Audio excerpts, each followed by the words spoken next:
चलिए अब एक काम करा जाए। आज खबरों वाले स्टॉक्स पे बातचीत करने के लिए हर्षदा आपको स्क्रीन पे रेडी नजर आएंगी। हम लोग दिल्ली चलेंगे, लक्ष्मण भी जुड़ेंगे और साथ साथ प्राइमरी मार्केट्स पे भी बातचीत करनी है।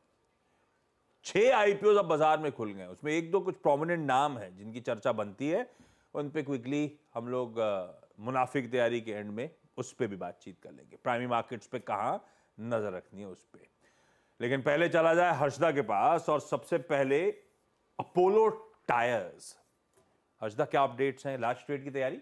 जी हाँ, यहाँ पर दरअसल एक ब्लॉक डील होती हुई दिखाई देगी आशीष। नेली 3% की इक्विटी की ब्लॉक होने वाली है। $100 मिलियन तक का माल बेचा जा सकता है और उसे अपसाइज करने का भी ऑप्शन है। वॉर्बर्ग पिंकस की इकाई है दरअसल व्हाइट आयरिस, वो दरअसल ये 3% स्टेक ऑफलोड करते हुए दिखाई देंगे। जो फ्लो प्राइस लगभग सुनाई दे रही है, जिस पर ये डील होने के आसार हैं, वो 440 रुपए प्रति शेयर पर है। यानी कि कल की क्लोजिंग प्राइस से अगर आप कंपेयर करेंगे, लगभग 2% और तक का डिस्काउंट आता हुआ दिखाई दे सकता है। यहाँ पर ऑफकोर्स एक 90 डे लॉक इन पीरियड भी रहेगा, यानी कि वॉर्बर्ग पिंकस के हाथ में कुछ और स्टॉक रहेगा। अब देखते हैं वो आगे बेचते हैं या नहीं, लेकिन क्लियरली 3% स्टेक वो ऑफलोड कर रहे हैं आज। 3% एक अपसाइज ऑप्शन हो सकता है, डिमांड अच्छी रही तो।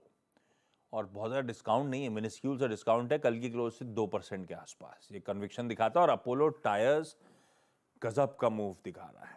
बहुत समय तक एक कंसोलिडेशन बैंड से जब निकला बाहर, उसके बाद पलट के नहीं दिखा है स्टॉक ने। अच्छा, मैं अपोलो टायर्स पे जा रहा हूँ। मानस, आप चार्ट रेडी रखना, एक बार आपसे समझ लेता हूं। अगर कोई डिप्स विप्स मिल रहे हो आज तो आप खरीदोगे नहीं खरीदोगे? वीरू, आप भी वो हॉट स्टॉक्स रेडी रखना, कल भी बड़े काम आए थे वो हॉट स्टॉक्स, तो अपन आज भी उस पर आगे चर्चा कर लेंगे। मानस, अपोलो टायर्स चार्ट पे कैसा प्लेस्ड? देखिए, अभी तक का जो ट्रेंड है वो तो पॉजिटिव है। हालांकि पिछले 7-8 दिनों से हम कंसोलिडेशन देख रहे हैं, लेकिन ये कंसोलिडेशन 20 डे मूविंग एवरेज के ऊपर हो रहा है और वीकली चार्ट पे ब्रेकआउट होने के बाद ऊपर स्टॉक कंसोलिडेट हो रहा है। तो मेरा समझना है कि यहाँ पर खरीदारी करने के मौके अभी भी है। 434 के स्टॉप लॉस से एक पोजिशनल ट्रेड लेना चाहिए। आपके टारगेट 490 से लेकर 500 रुपए की रेंज में होंगे। अब ये खरीदारी करने के ही मौके होंगे। खैर, देखते हैं आज के समीकरण पता चलेंगे कौन सी विंडो में ट्रेड हो रहा है। क्या 8:45 से 9 बजे की जो ब्लॉक ट्रेड की विंडो है, वहां पे सारा ट्रांजैक्शन कंज्यूमेट हो जाता है? वहां पे होना मतलब सारी बुक बढ़िया तरीके से बिल्ड थी, हाथों हाथ खरीदार मिल गए। कंट्रोल सेशन में गया तो थोड़े से उसका स्पिल ओवर इंपैक्ट शायद हम फील करें। खैर, नजर रहेगी, वो 9 बजे तक समीकरण क्लियर हो जाएंगे विंडो कौन सी है। पर अपोलो टायर्स स्ट्रेंथ है और ये जा रहा है 500 की तरफ, ये ध्यान रखिए।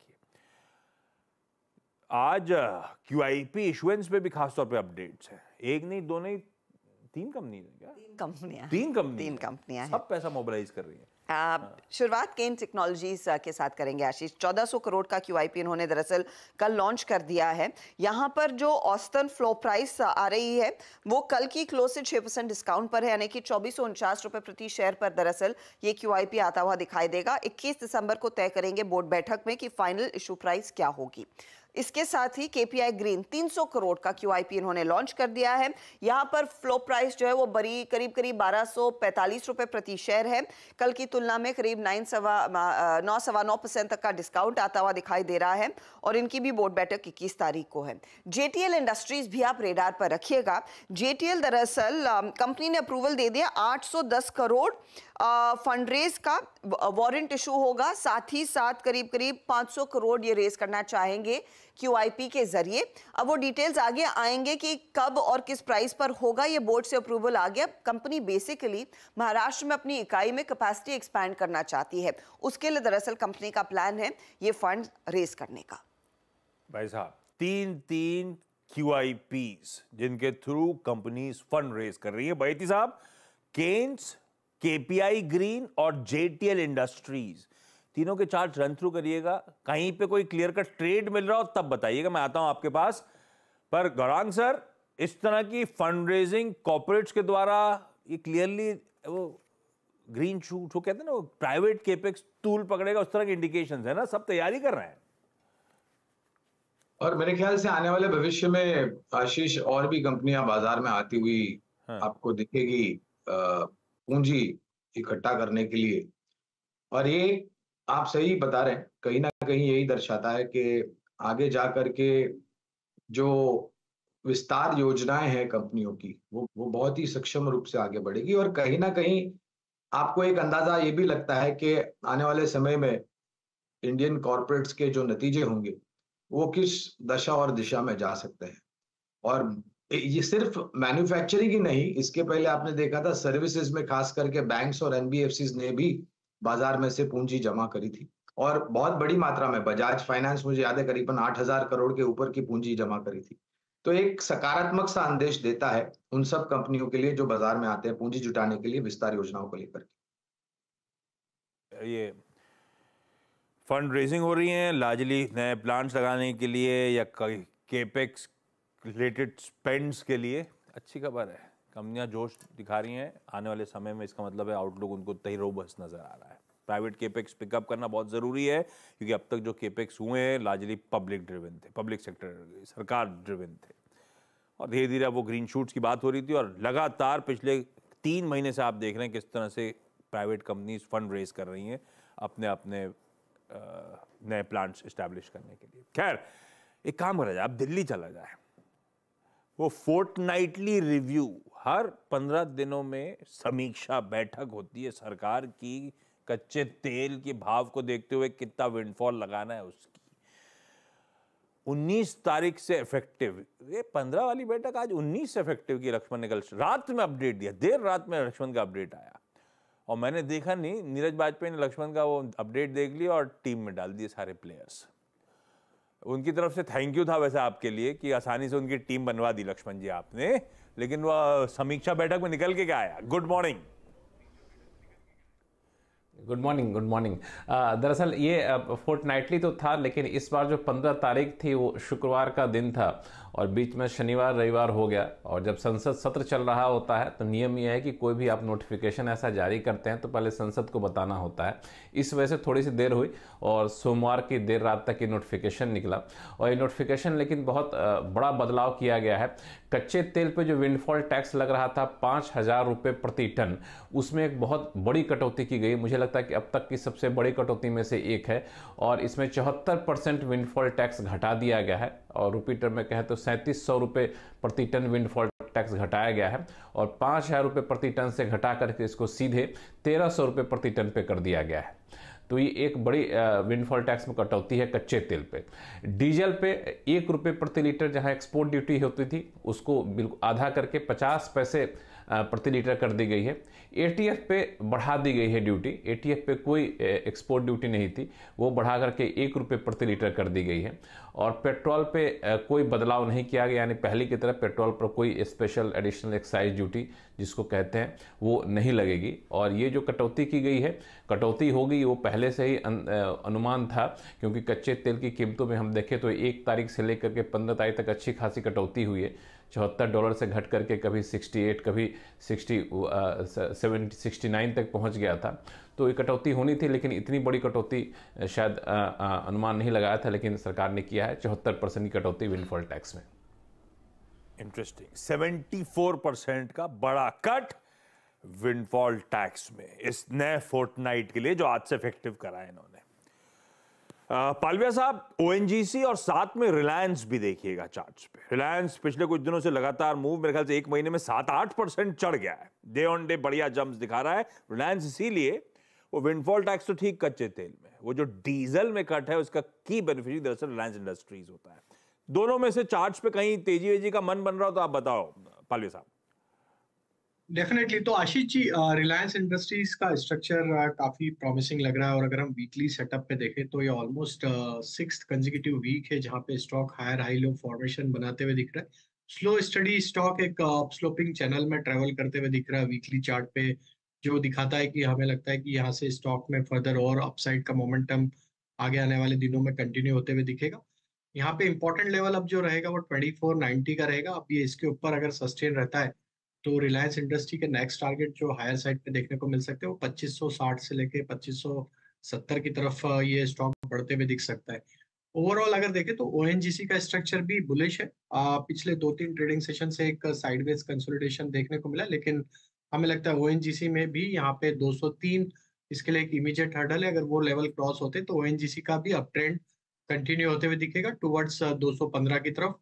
तो ओएनजीसी में भी अगर लॉन्ग साइड का ट्रेड है तो होल्ड रखना चाहिए। यहाँ पे 192 के आसपास के स्टॉप लॉस रख के पोजीशन होल्ड रखना चाहिए। बहुत बढ़िया। रिलायंस यू की चर्चा हो गई, खैर उस न्यूज से इंपैक्ट होता है इसलिए चर्चा हुई थी, लेकिन अगर कोई ट्रेड इन्वेस्टमेंट का मन बना रहे हो आप लोग तो एक इंडिपेंडेंट फाइनेंशियल एडवाइजर से भी बात कर लीजिएगा, क्योंकि इस चैनल सीएनबीसी आवाज का स्वामित्व और प्रबंधन दोनों रिलायंस इंडस्ट्रीज के पास है। हमेशा ये डिस्क्लेमर याद रखिए जब भी आरएएल की चर्चा यहां पे हो। लक्ष्मण जी, सुबह सुबह बढ़िया खबरें देने के लिए आपका धन्यवाद। हर्षदी के पास चला जाए।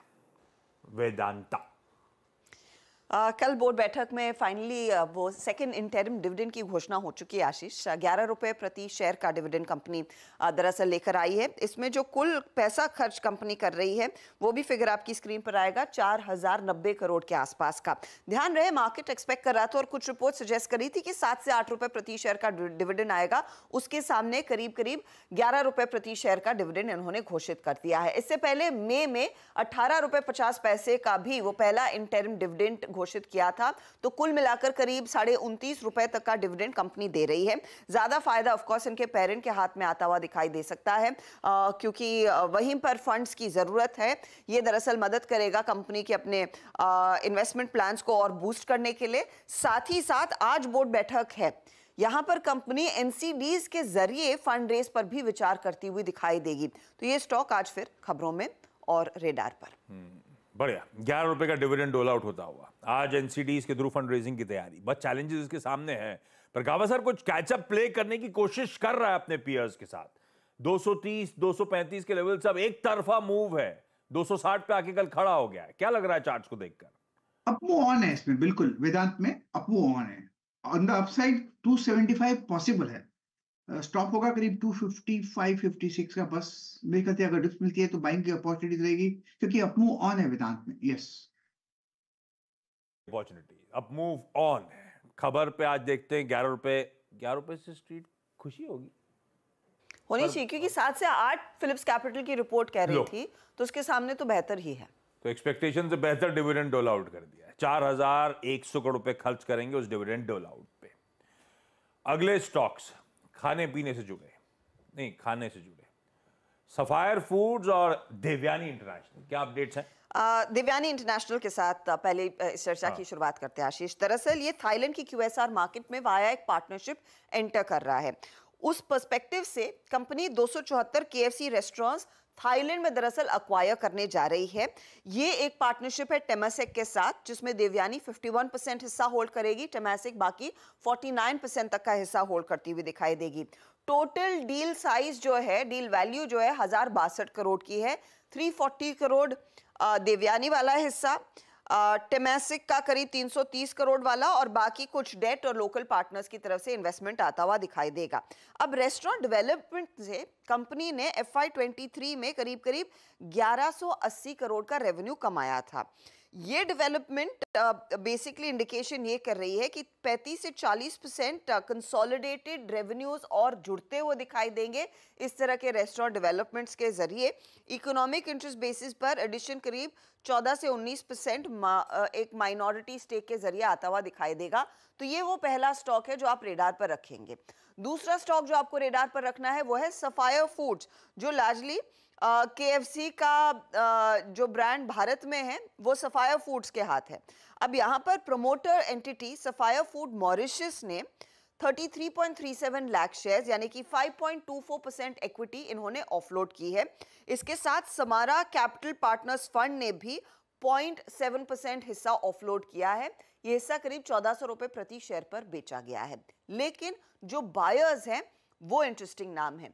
HDFC म्यूचुअल फंड ने 22 लाख शेयर खरीदे यानी कि 3.45% हिस्सा इन्होंने लिया है, और गवर्नमेंट ऑफ सिंगापुर ने करीब 10 लाख से ज्यादा शेयर खरीदे हैं यानी कि 1.5% तक की हिस्सेदारी इनकी भी अब जुड़ती हुई दिखाई दी है सफायर फूड्स में। कविता जी, सफायर फूड्स और देवयानी इंटरनेशनल का चार्ट देखिएगा आप। वैसे ये देवयानी का थाईलैंड में QSR कैसा है, क्या क्या मेन्यू होगा, कितना इंडियन तड़का होगा, ये गावा सर जब जाएंगे तो चैनल चेक करके आपको बताएंगे, है ना गावा सर? बिल्कुल बिल्कुल, जनवरी में, जनवरी एंड में। तो अपने को पता चल जाएगा वहाँ पे QSR में पनीर पिज्ज़ा वगैरह है कि नहीं है। थोड़ा सा इंतजार करिएगा उससे। ये तो KFC है ना, पिज्जा थोड़ा ना बनाता है KFC। ठीक है, KFC तो पनीर, फ्राइड पनीर है कि नहीं जरा देख लीजिएगा आप।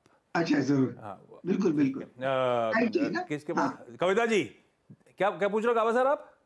फ्राइड पूछा ना आपने? मतलब इंडियन तड़का है कि नहीं मेन्यू में? बस बस बस, बिल्कुल बिल्कुल। कविता जी, सफायर और ये देवयानी में से कोई बेहतर चार्ट वार्ट पे? दोनों ही चार्ट्स को अगर आप देखेंगे तो अपने एवरेजेस क्लस्टर के बीच में फंसे हुए हैं। लाइक देवयानी अगर आप देखें तो अपने वीकली एवरेजेस के बीच में ये फंसा हुआ है। 178 बेसिकली ये एक बेस फॉर्मेशन यहाँ पर बनता हुआ दिख रहा है। वंस इस लेवल को ये संभाल लेता है तो पॉसिबल मूव है ऊपर में 190 198 इमीडिएट टारगेट की तरह। तो मुझे लगता है 178 एक सपोर्ट एरिया है जहां इसे सपोर्ट लेना चाहिए। वेरे सफायर फूड्स भी आप देखें तो यहाँ पर एक अच्छी तेजी तब बनती हुई दिखेगी जब ये 1415 के लेवल के ऊपर निकलता है। वंस 1415 के लेवल्स को ये निकाल पाता है तो पॉसिबल मूव्स होंगे 1450 1480 तक के लिए। तो मुझे लगता है 1415 के ऊपर ही कोई बाय ट्रेड देखना चाहिए ऑन सफायर फूड्स भी। कॉटेज चीज बर्गर या कॉटेज चीज का पिज्जा, ये कावा सर अपडेट देंगे। क्विकली हर्षदा के पास चला जाए, सारे बचे हुए स्टॉक्स इन न्यूज। हर्षदा कौन कौन से? दूसरे स्टॉक्स में आशीष आज आप नजर में रखेंगे PNC इंफ्रा। PNC इंफ्रा दरअसल एक नया hybrid annuity highway project back कर चुका है MPRDC की तरफ से। प्रोजेक्ट कॉस्ट करीब 1174 करोड़ का है। NHPC रेडार पर रहेगा। बोर्ड बैठक है 22 दिसंबर को। दरअसल एक प्रपोजल पर विचार होगा जो बेसिकली प्रपोजल है, कंपनी को कैपेक्स के लिए पैसे चाहिए। अब वो पैसे कहां से रेज करेंगे? कुछ पावर स्टेशंस को मोनेटाइज करने का दरअसल कंपनी का इरादा है। अब वो कितना फीजिबल ऑप्शन है पैसे रेज करने का अपने कैपेक्स के लिए, वो देखना होगा। बोर्ड बैठक 22 तारीख को। बड़ा इंटरेस्टिंग डेवलपमेंट है ये स्टॉक आप रेडार पर रखेंगे। इसके अलावा आप ध्यान दीजिएगा इंडिया ग्लाइकॉल्स पर। इंडिया ग्लाइकॉल्स के लिए दरअसल अपडेट ये है कि एथेनॉल सप्लाई कॉन्ट्रैक्ट्स इन्होंने साइन कर लिए हैं HPCL, BPCL, IOC, Reliance industries के साथ। टोटल वैल्यू ऑफ कॉन्ट्रैक्ट्स करीब 1164 करोड़ का है। और ये कॉन्ट्रैक्ट्स जो है वो basically grain based ethanol plant से एथेनॉल सप्लाई करने के लिए कॉन्ट्रैक्ट्स इनके हाथ आते हुए दिखाई दे रहे हैं। तो वो इंडिया ग्लाइकॉल का शेयर जो आप रेडार पर रखेंगे। IDFC फर्स्ट बैंक एक बार फिर रेडार पर रखिएगा। अप्रूवल मिल चुका है IDFC और साथ ही साथ IDFC के फाइनेंशियल आर्म को इस कंपनी में मर्ज करने का RBI की तरफ से वो फाइनल नोट, तो ये काम भी पूरा हो गया। ऑल कार्गो लॉजिस्टिक्स गति रेडार पर रखेंगे, जहां पर 51% एक ECU लाइन मिडिल ईस्ट में लगभग 14 करोड़ की ऑल कार्गो ने अक्वायर की है। बेसिकली फ्रेट फॉरवर्डिंग बिजनेस को और मजबूत कंपनी करती हुई दिखाई देगी। साथ ही साथ गति की बोर्ड बैठक है 21 तारीख को। फंड रेस पर चर्चा होनी है, तो वो स्टॉक्स भी आप रेडार पर रखेंगे। तो ये कुछ शेयर हैं जो फोकस में रहेंगे। नेस्ले पर भी ध्यान दीजिएगा। स्टॉक स्प्लिट कंपनी ने किया था 1:10 का। यहाँ पर 5 जनवरी रिकॉर्ड डेट तय करती है। ओके, इस बीच अपोलो टायर्स की डील हो गई। 3.6% इक्विटी ने हाथ बदल ली है। 2.3 करोड़ शेयर्स। ये है एपेटाइट भाई साहब इस तरह के मोमेंटम के बावजूद इन स्टॉक्स में। क्विकली प्राइमरी मार्केट्स का एक्शन मैप अप कर देता हूं। आज 3 IPOs, happy forgings, credo brands marketing और RBZ ज्वेलर्स खुल रहा है। सब डिटेल स्क्रीन पर आ जाएंगी। ऑलरेडी कल मुथूट माइक्रोफिन, सूरज एस्टेट डेवलपर्स और मोतीसन ज्वेलर्स खुले थे। इनमें से जो इंटरेस्टिंग, हैप्पी फोर्जिंग्स और मुथूट माइक्रोफिन आज तक कैसे लग रहे हैं? पैसा डाल दूं क्या? गुड मॉर्निंग आशीष जी, बिल्कुल। सबसे पहले हैप्पी फोर्जिंग से चालू करते हैं। तो सब्सक्राइब की रेटिंग है, लिस्टिंग गेन और लॉन्ग टर्म दोनों पर्सपेक्टिव से देखा जाए तो इंजीनियरिंग लेड ये एक मैन्युफैक्चरर है जो कि जो सेफ्टी क्रिटिकल कंपोनेंट्स होते हैं वो बनाते हैं। और वो क्या रहते हैं कि हम जैसे हैवी फोर्जिंग लिखते हैं, प्रिसिशन मशीन कंपोनेंट्स होते हैं, ये उनकी मैन्युफैक्चरिंग में रहते हैं जो कि काफी क्रिटिकल भी होते हैं और कॉम्प्लेक्स भी होते हैं। कंपनी 2 तरह के सेगमेंट्स को कैटर करती है, ऑटोमोटिव और नॉन ऑटोमोटिव। ऑटोमोटिव से 43% रेवेन्यू आता है, नॉन ऑटोमोटिव से मोर देन 50% रेवेन्यू आता है। कंपनी क्यों पसंद आती है? सबसे पहले जिस तरह की इंडस्ट्री में ये है, इंडस्ट्री का साइज ग्लोबल लेवल पे फोर्जिंग इंडस्ट्री का साइज काफी बड़ा है।